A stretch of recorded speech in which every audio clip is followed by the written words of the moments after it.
Cerita kok modus kau lakukan penipuan terhadap korban?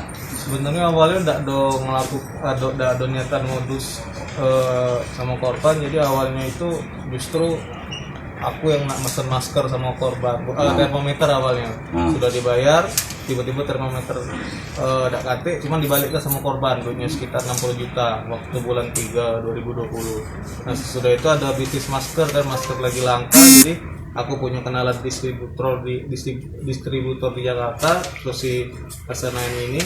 Jadi duit mau sebagian modal dari Senayan, Abdurrahman Saleh dan aku, kami bergabung bertiga, kami beliin masker, dan ada yang kami jual dan ada juga yang ketipu, cuman banyak, dan kebanyakan uangnya cuman ke hukum modal aja yang dibalikin kebanyakan. Untuk apa duit yang ngasih penipuan itu? Foya-foya ya? Untuk keperluan pribadi Ya foya-foya di minus ya? Untuk foya-foya ke karaokean? Oh ya, minus ya? Nah, aku tahu nyebut Aku lah. BPK. Nah saat kau melakukan penawaran ke korban, apa betul kau bawa nama BPK?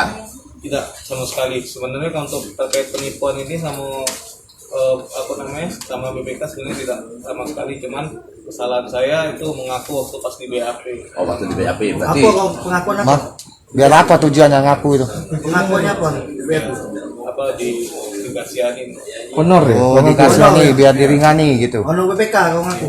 BPK mana? Ada berapa korban? SISDM kami ada aplikasi SISDM namanya.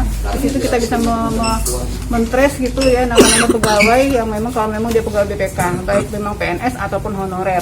Ternyata tidak ada nama itu. Itulah kami konfirmasi kemarin itu ke sini gitu kan. Dan hari ini kami hanya untuk memastikan kepada yang bersangkutan. Ternyata memang yang bersangkutan bukan honorer BPK gitu, hanya mengaku saja. Motifnya tadi kan karena minta dikasihanin terkait dengan keringanan hukuman. Memang yang bersangkutan pernah sih ada menjalin ini sih kerjasama lah gitu, kayak event gitu, karena dia juga mahasiswa Unsri gitu ya. Jadi kan kita juga ada ini sih, ada kegiatan-kegiatan Unsri karena betul itu Pak sebagai ketua IKA Unsri. Nah di situ dia memanfaatkan foto-foto di BPK, foto dengan Pak Agung, seperti itu. Bu, langkah hukumnya sendiri dari BPK terhadap keterangan palsu yang diberikan oleh tersangka? Nah mungkin saya kan ini juga baru klarifikasi hari ini ya. Jadi mungkin kami akan melaporkan dulu ke atasan kami. Kayak gitu. Dengan siapa Bu? Rita Diana. Rita Diana. Kasubag Humas. Kasubag Humas. Ya. Memang pagi ini sengaja mengklarifikasi berita yang memang kami terima dari kemarin. Memang kita sudah tindak lanjuti kasus penipuan penggelapan yang dilakukan oleh tersangka Rizky Prayoga. Dari keterangan dia di hadapan penyidik, dia mengaku sebagai pekerja honor di BPK RI. Dan alhamdulillah pagi ini juga dari tim BPK sudah turun ke sini untuk melakukan pengecekan dan nanya langsung ke yang bersangkutan. Ternyata dia memasukkan identitas pekerjaannya kepada kami. Dia masih beridentitas sudah lulus ya, kuliah sudah, sehingga dia wira swasta pekerjaannya, dan sudah langsung ditanyakan apa motif dia mengatakan seperti itu kepada penyidik. Tentu kami tidak akan juga tinggal diam terkait keterangan dia yang identitasnya dia masukkan ke kami.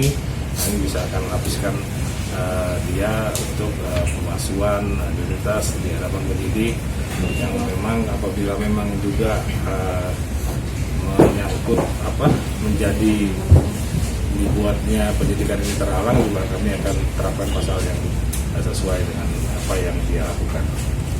Untuk kerugian korban berapa? Kalau kerugian korban 305 juta totalnya. Itu total banget. Ya. Pelan-pelan.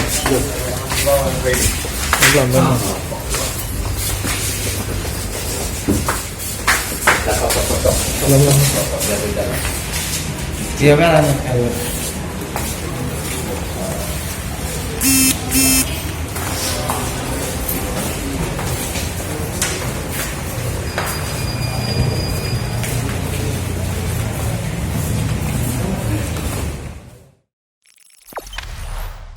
Jangan lupa subscribe, share, komen, dan like ya.